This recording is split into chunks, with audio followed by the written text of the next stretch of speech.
জীবন্ত কাদের সিদ্দিকীকে ধরে এনে দিতে পারবে, অথবা মৃত তার মাথা এনে দিতে পারবে, তাকে 1 লক্ষ টাকা পুরস্কার দেওয়া হবে। 71-এর 1 লক্ষ টাকা এখন কি পরিমাণ টাকা বুঝতে পারছেন তো?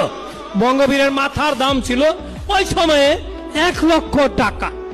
তো এটা নিয়ে আমার মুক্তিযুদ্ধের কবিতার বইয়ে আমি একটা কবিতা লিখেছি, সেটা হলো মাথার দাম লাখ টাকা। বাঘা সিদ্দিকী মহাযোদ্ধা, নামেই নয় তার পরিচয়, কাঁপতো পুরো হানাদার বাহিনী, হুঙ্কারে তার যুদ্ধ জয়। সাহস তাহার অসাধারণ, দৃঢ় ছিল মনোবল, যুদ্ধে তাহার কৌশল ছিল, ভয়ে অস্থির শত্রুদল। ছিল তাহার ট্রেনিং সেন্টার, যেতে হয়নি ইন্ডিয়ায়, ছিল তাহার হাসপাতাল, মরেনি কেউ বিনা চিকিৎসায়। মুক্ত এলাকায় ছিল তাহার শক্ত কঠিন নিয়ন্ত্রণ,